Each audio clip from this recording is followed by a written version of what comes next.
I see red on my hands, and my lips carve into lines aligning with those on my wrists. Their stings singing soft lullabies to unheeding eyes, reminding me that I'm still alive. Another failed attempt. I see my mother's face the first thing in the morning, the smell of coffee and spices burning and coconut oil trailing behind her. She drops a piece of paper in front of me. I see it's the letter that I've written and rewritten several times, stained black with the darkness of my thoughts. I look up and see familiar eyes, familiar not in their shape, but in the grief that they hold. And I just crumple the paper and look away. In school, the first thing I see is the smiling face of my best friend.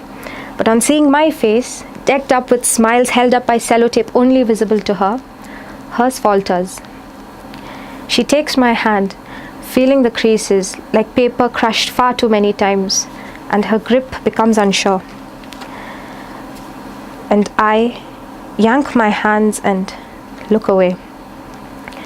Back home, my father, after a tiring day at work, asks me why the lamp isn't lit even though it's way past 6 o'clock. I look up to see a tinge of disappointment on his face, a look that I am familiar with, for it is what I see every day in the reflection of a broken mirror.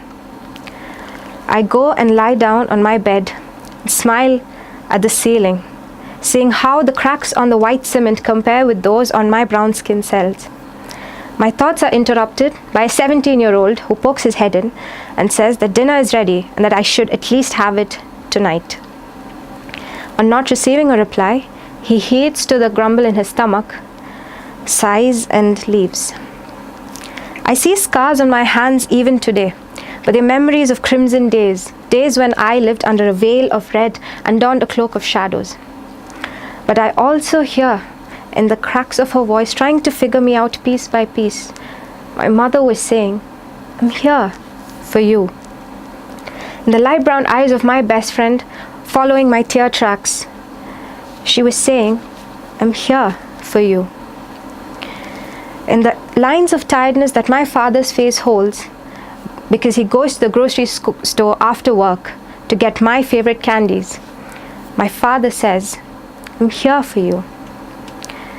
In the 5-second delay that my brother has in devouring his favorite dish to make sure that I'm all right, my brother says, "I'm here for you." And I go to sleep with these singing soft lullabies to me, reminding me that I'm still alive. And I break into a genuine smile, knowing another successful failed attempt.